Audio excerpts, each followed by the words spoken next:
जोहार। दूरदर्शन झारखंड के इस खास कार्यक्रम और भी है राहें में आप सभी का स्वागत है। मैं हूं आपके साथ दिव्या स्वराज। कहा जाता है कि जो स्टूडेंट्स है, युवा पीढ़ी है या जो बच्चे हैं वो हमारे देश के भविष्य है, और अगर इन सभी को सही मार्गदर्शन मिले तो हमारा भविष्य और भी उज्जवल होगा। दूरदर्शन झारखंड के इस कार्यक्रम के जरिए हम हर हफ्ते एक नए करियर अपॉर्चुनिटी के बारे में बात करते हैं। स्टूडेंट्स के लिए क्या कुछ सेक्टर्स अवेलेबल है जिसमें वो अपने करियर को स्टैब्लिश कर सकते हैं, उस पर चर्चा करते हैं।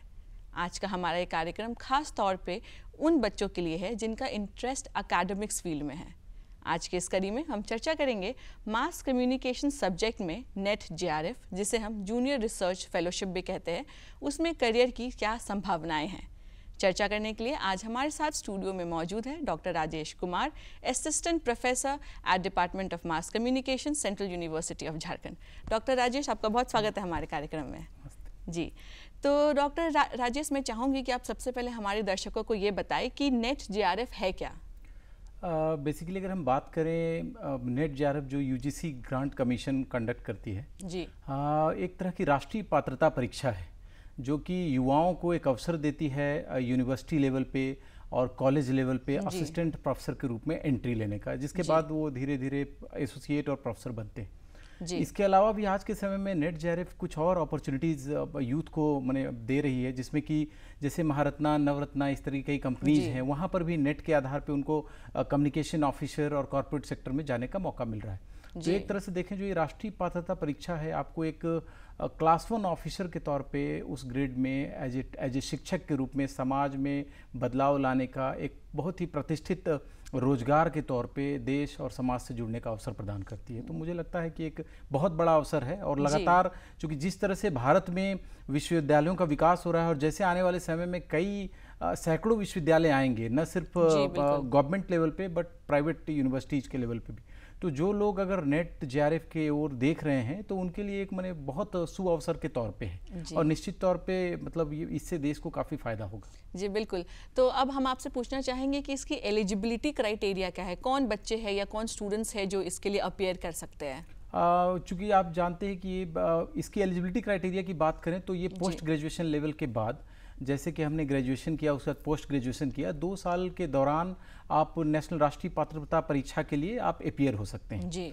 और वहीं से आपका एक तरह से प्रवेश द्वार खुल जाता है। उसकी जो बेसिक क्वालिफिकेशन है 55% मार्क्स आपको होना चाहिए, और 5% आरक्षित वर्ग के लिए रिलैक्स किया गया है। तो वहाँ से एक तरह से प्रवेश द्वार खुलता है। एक बार आप इस परीक्षा में अपीयर होते हैं, उसको क्रैक करते हैं, तो आपको एक तरह से विश्वविद्यालय, महाविद्यालय और कई महारत्ना, नवरत्ना कंपनियों के लिए जो है आपके द्वार, सफलता के द्वार खुल जाते हैं। जी बिल्कुल। इसमें क्या कोई एज लिमिटेशंस भी है? हाँ, अगर हम बात करें तो नेट के लिए तो आप, चूंकि शिक्षा एक ऐसा क्षेत्र है जहाँ पर कोई कभी भी जुड़ सकता है, एनी टाइम एनी वेयर का कॉन्सेप्ट होता है शिक्षा में।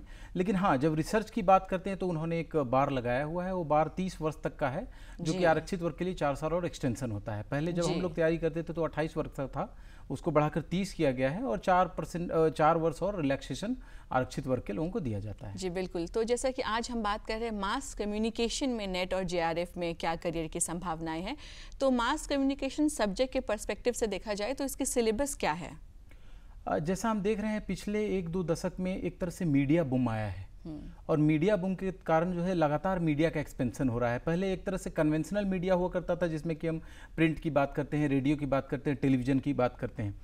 आज वो सारी चीज़ें एक तरह से डिजिटल मीडिया पर शिफ्ट हुआ है, इंफॉर्मेशन कम्युनिकेशन टेक्नोलॉजी का रिवोल्यूशन हुआ है। तो जैसे जैसे ये एरिया ग्रो कर रहा है, ये टेक्नोलॉजी ग्रो कर रही है, वैसे वैसे स्किल्ड लोगों की डिमांड हो रही है। एंड दैट टू, जब स्किल्ड लोगों की डिमांड हो रही है तो ऐसे स्किल्ड लोग यूनिवर्सिटी लेवल से ट्रेंड होकर आए तो इंडस्ट्री के लिए काम बहुत ज़्यादा आसान हो जाता है जी। तो उसके लिए हमें लगता है कि मास कम्युनिकेशन और जर्नलिज्म लगातार नए नए डिपार्टमेंट्स में इसके विभाग खुल रहे हैं, और पहले जो हमें लगता है कि पिछले 10-20 सालों में लगभग 100 से 200 विभाग खुले हैं, और अभी लगभग 400 के करीब पूरे विश्वविद्यालय देश भर में मीडिया डिपार्टमेंट्स रन कर रहे हैं। तो इन सभी डिपार्टमेंट्स में यूथ को जुड़ने का एक बहुत बड़ा अवसर राष्ट्रीय पात्रता परीक्षा देती है, और लगातार ये एक्सपेंशन हो रहा है। आज 400 हैं और आने वाले समय में ये और लगातार बढ़ेगा। तो निश्चित तौर पे एक बहुत बड़ा अवसर है हमारे यूथ के लिए जी। तो सिलेबस क्या है इसमें नेट JRF के लिए?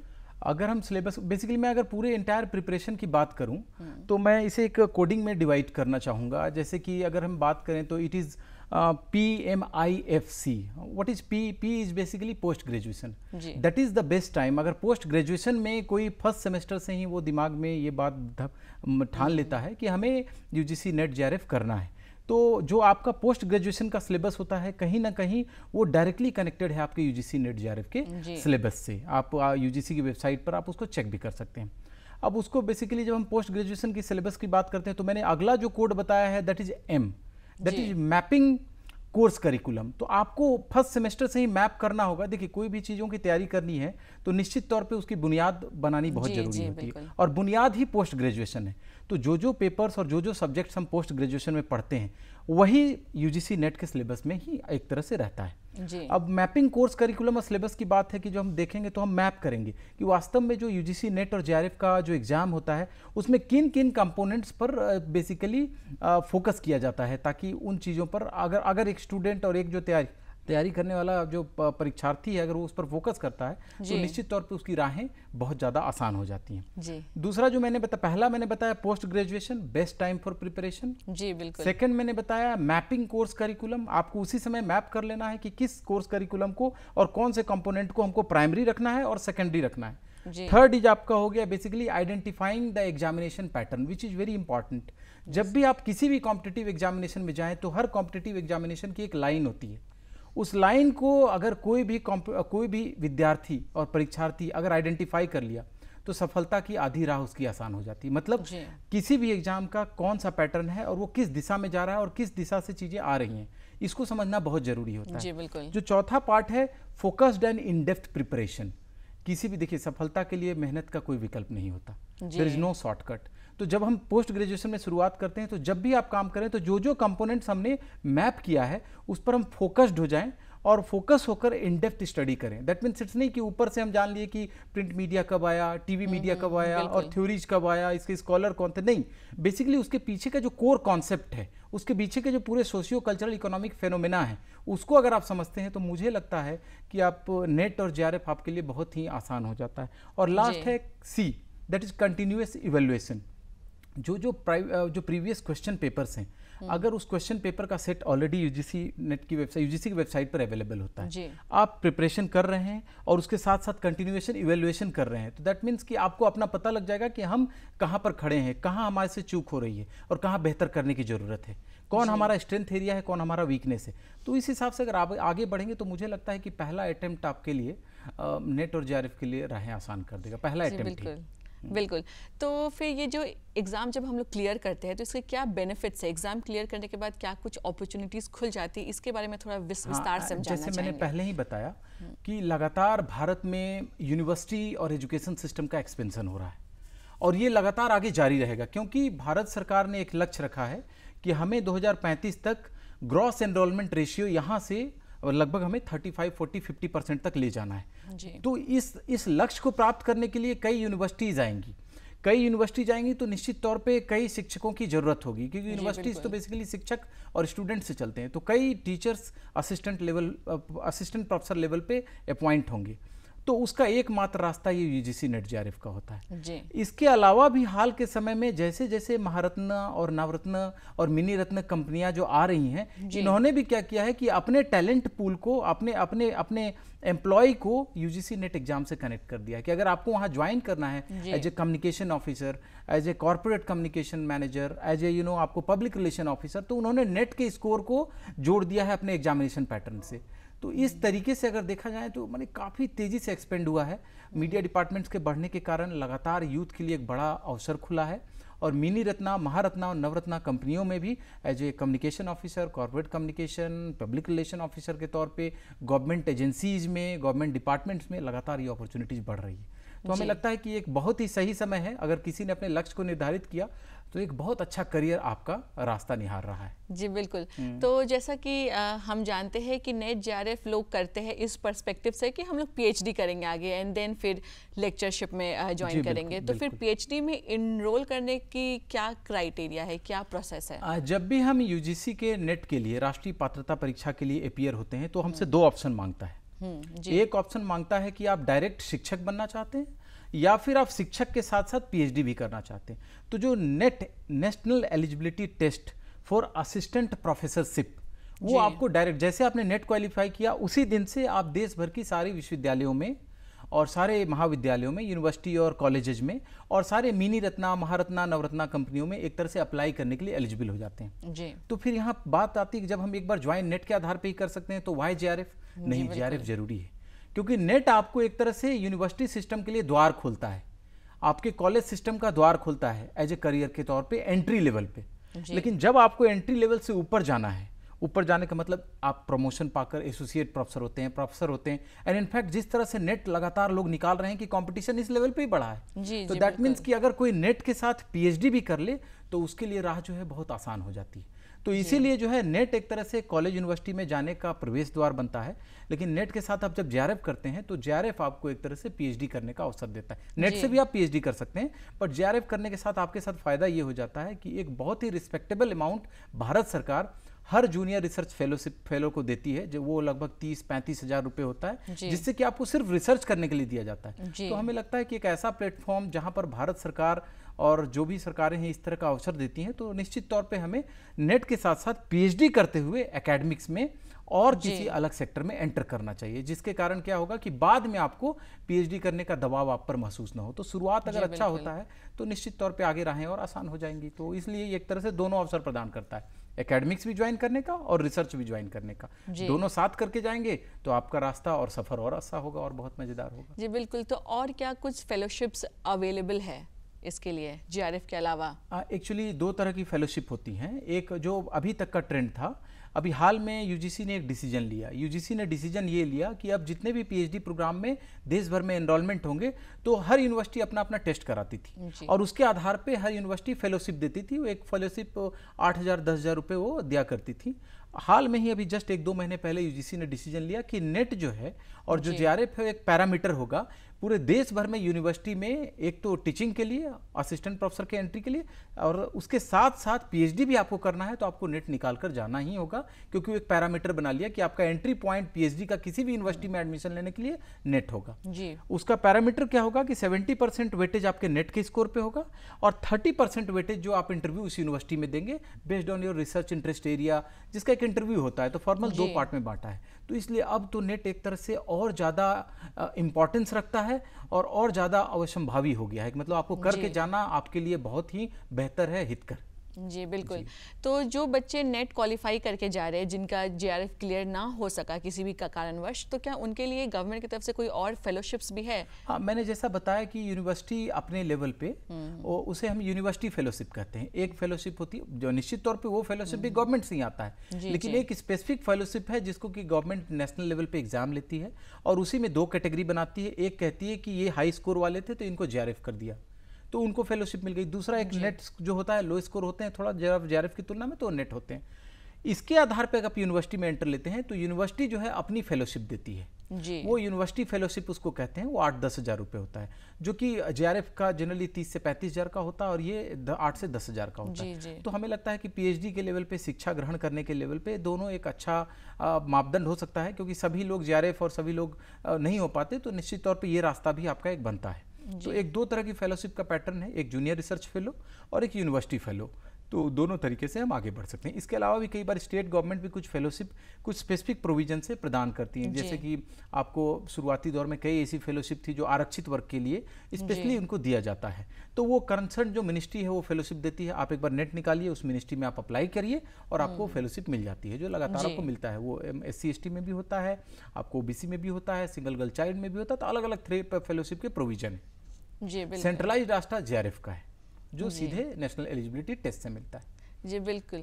तो फिर जब हम लोग पीएचडी के लिए जब इनरोल करने जाते हैं तो सेंट्रल यूनिवर्सिटीज़ हो गई, कुछ स्टेट इंस्टीट्यूट्स हो गए, कुछ प्राइवेट भी हो गए, तो तीनों में क्या क्राइटेरिया डिफरेंट है एनरोलमेंट? क्राइटेरिया एनरोलमेंट का बहुत डिफरेंट नहीं होता। बेसिकली जो एंट्री का क्राइटेरिया है, अब तो जैसे उन्होंने कही दिया कि आपको यूजीसी नेट होना चाहिए या यूजीसी नेट विद जेआरएफ होना चाहिए, तो उन्होंने 3 यूजीसी ने क्राइटेरिया बनाए।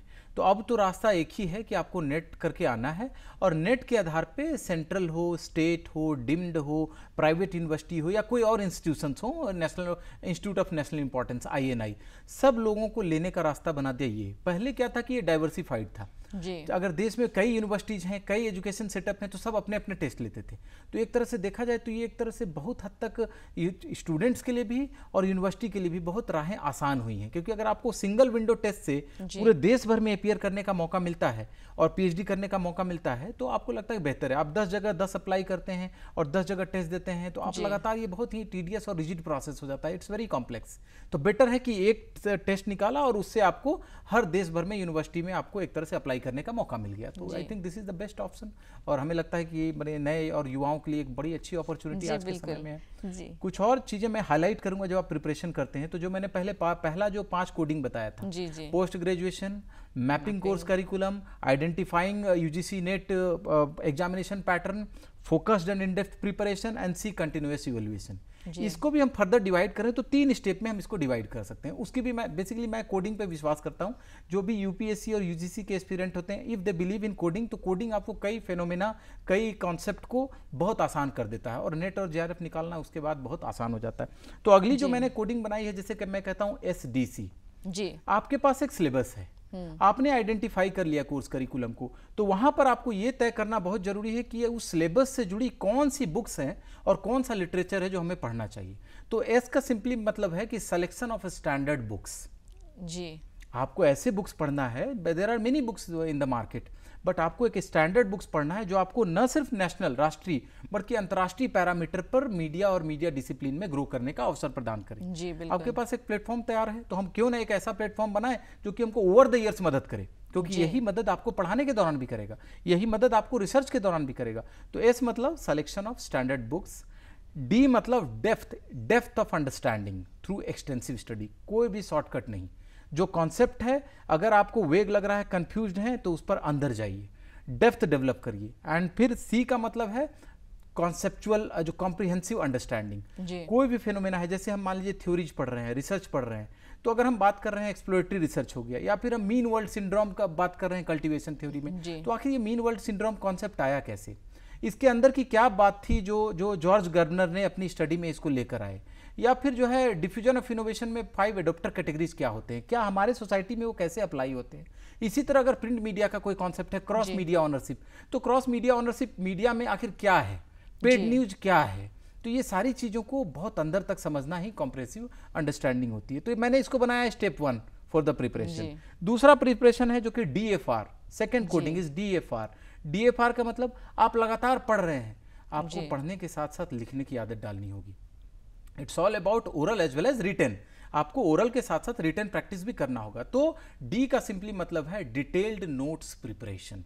जो आपने पढ़ा, कॉन्सेप्ट आपका क्लियर हुआ, तुरंत उसका एक नोट्स बनाना शुरू कर दीजिए, पेपर वाइज और उस तरफ। एफ का मतलब हो गया फैक्चुअल एंड आपका कॉन्सेप्चुअल अंडरस्टैंडिंग।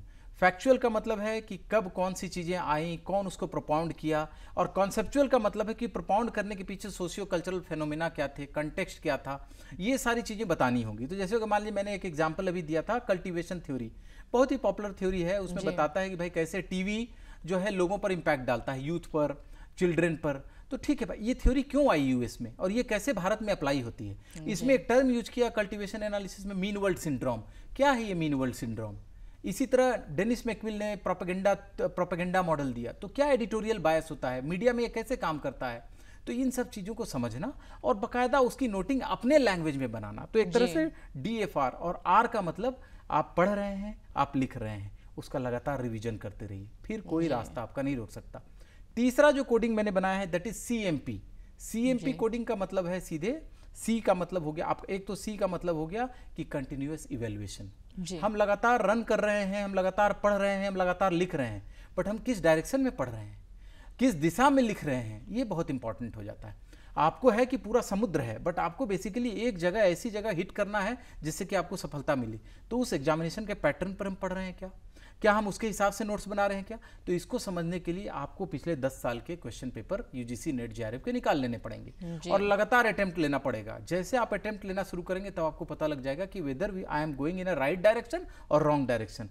तो कंटिन्यूअस इवैल्यूएशन आपको एक मौका देगा कि ट्रैक से आप उतर रहे हैं तो तुरंत ट्रैक पर लाएगा कि भाई ये कंपोनेंट्स हैं कि कम्युनिकेशन रिसर्च पढ़ना है, कम्युनिकेशन थ्योरीज मॉडल्स पढ़ना है, जर्नलिज्म एंड मास कम्युनिकेशन का कंपोनेंट पढ़ना है, एडवर्टाइजिंग पब्लिक रिलेशन पढ़ना है, कॉर्पोरेट कम्युनिकेशन पढ़ना है, digital media, print media, electronic media पढ़ना है, media ethics and society, media laws and ethics पढ़ना है। अच्छा, ये कोर कंपोनेंट्स है। उसमें भी 4 प्राइमरी कंपोनेंट, तो रिसर्च का है, फिर एडवर्टाइजिंग, पीआर, कॉर्पोरेट कम्युनिकेशन का है, फिर जर्नलिज्म, मास कम का है। तो इस तरह से प्रायोरिटाइज करके आप करेंगे तो हमें लगता है कि जेआरएफ बहुत मुश्किल नहीं हो जाता है, इस तरह की चीज़ें। तो सीएमपी में पहला आपका कि आपको कंटिन्यूअस इवैल्यूएशन पे ध्यान देना है। एम का मतलब हो गया बेसिकली कि मेंटरिंग। देखिए, जीवन में कभी भी जाइए, एक गुरु का साथ बहुत जरूरी है। तो आपको गुरु क्या करेगा कि नेचुरली आप अपनी तैयारी कर रहे हैं तो आप ठीक है, बट गुरु आपको एक तरह से कहीं भी डेविएशन से रोके, जी, एक सही दिशा देगा। एक सही शिक्षक हमेशा सही दिशा देगा।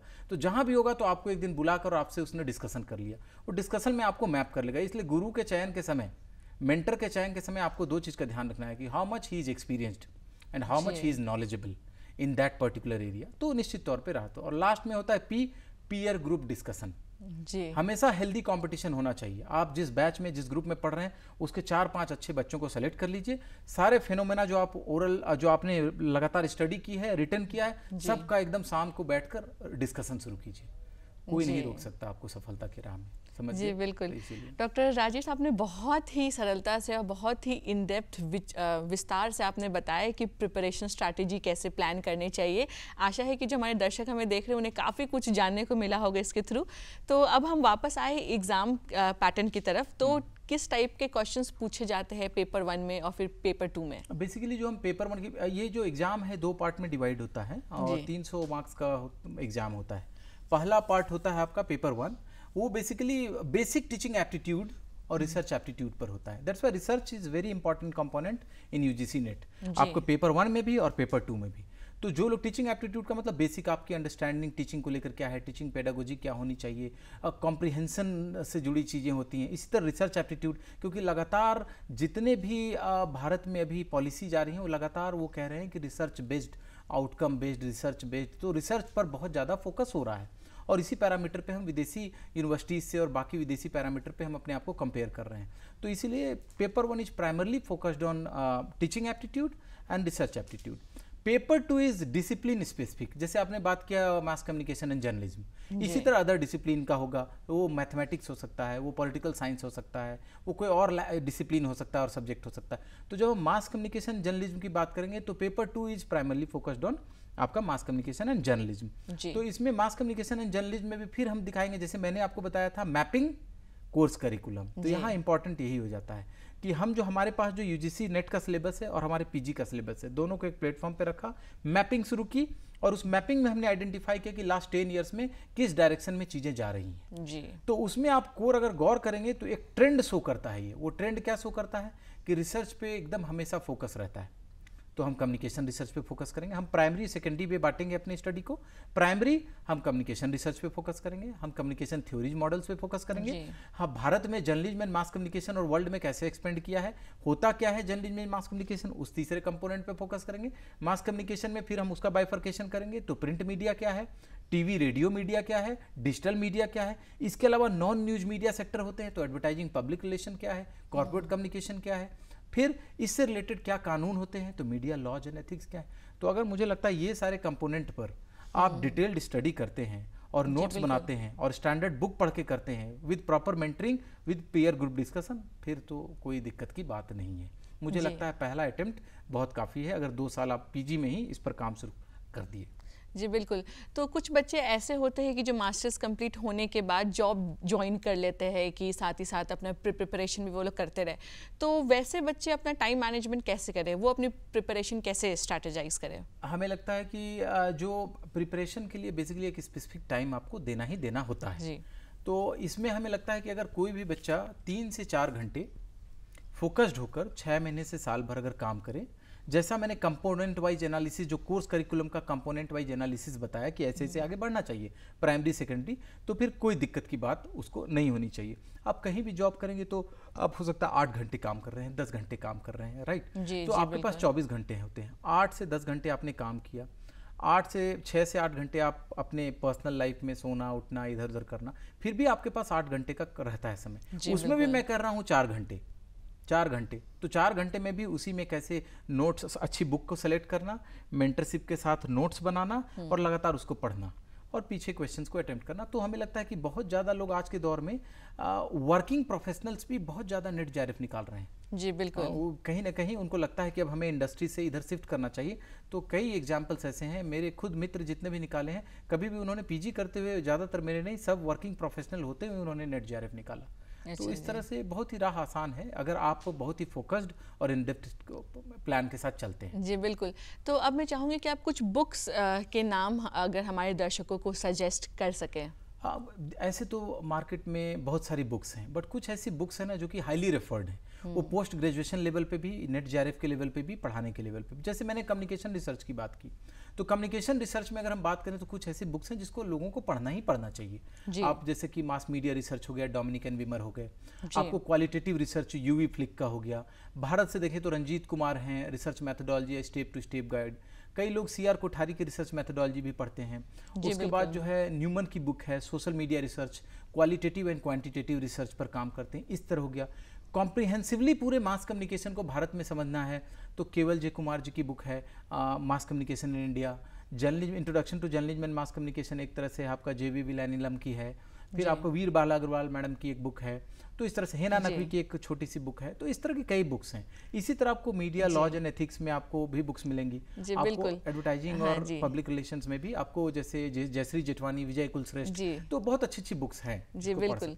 तो डॉक्टर राजेश, आपने बहुत ही सरलता के साथ हमारे दर्शकों को बताया है कि मास कम्युनिकेशन फील्ड में ये जो सब्जेक्ट है उसमें नेट जेआरएफ की तैयारी कैसी की जाए, उसके लिए आपका बहुत धन्यवाद। जी, तो दर्शकों जो आज हमें देख रहे हैं, आशा है कि आपको काफ़ी कुछ जानने को मिला होगा, काफ़ी कुछ सीखने को मिला होगा। आप हमारा आज का ये एपिसोड हमारे दूरदर्शन झारखंड के यूट्यूब चैनल पे भी देख सकते हैं, और भी है राहें कि तमाम एपिसोड्स हमारे यूट्यूब चैनल पे अपलोडेड है। तो इसी के साथ फिर मिलते हैं अगली कड़ी में। तब तक के लिए धन्यवाद। जोहार।